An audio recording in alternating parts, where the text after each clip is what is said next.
काळभैरवपट्टी मंदिराचं म्हणजे दक्षिणमुखी असल्यामुळे याला विशेष महत्व आहे. तसंच नवयुवक मुलांचा सहभाग म्हणजे पारायण हा कार्यक्रम घेतला जातो.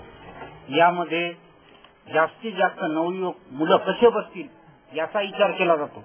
तसंच इथं जे 4 भाऊ आलेले आहेत, नेताजी पालकरांनी ज्यावेळेस नांदेडवर स्वारी केली होती त्यावेळेस नांदेडवर स्वारी करून 4 भाऊ इथं थांबले आणि एक ब्राह्मण 4 भावाच्या 4 तर्फा झाल्या आणि ब्राह्मणाचा ब्राह्मणवाडा झाला.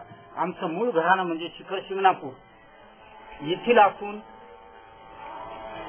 नांदेड स्वारी केल्यानंतर परत जाताना 4 भावाने एक ब्राह्मण या ठिकाणी थांबला.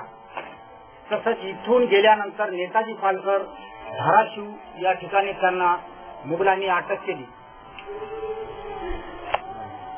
मुघलांनी अटक केल्यानंतर धाराशिव म्हणजे आजचं जे उस्मानाबाद याला धाराशिव म्हणतात, तर त्याचं नाव मोहम्मद कुली खान असं ठेवण्यात आलं.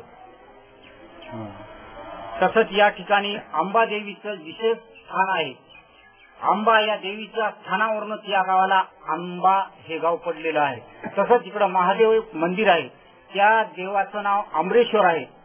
असं दोन्ही याच्यावरून मला तर वाटतं की या गावाचं नाव अंबा पडलेलं असावं. दुसरं आणखी काही सांगायला दुसरं सांगायसारखं काय? गावामध्ये अनेक जाती धर्माचे लोक राहतात. विशेष म्हणजे या मंदिराचा कळस सर्व जाती धर्माच्या लेकी बाळांनी पैसे गोळा करून केलेला आहे. सरासरी या कळसाची किंमत आज जर केली तर 3 ते 3.5 लाख रुपये होऊ शकते. सर्व बौद्ध, मुसलमान, मराठा इतर सगळ्या बाहेर राहणाऱ्या लेकी बाळींनी पैसा देऊन या कळसाचं काम केलेलं आहे. माहिती दिली त्याबद्दल धन्यवाद.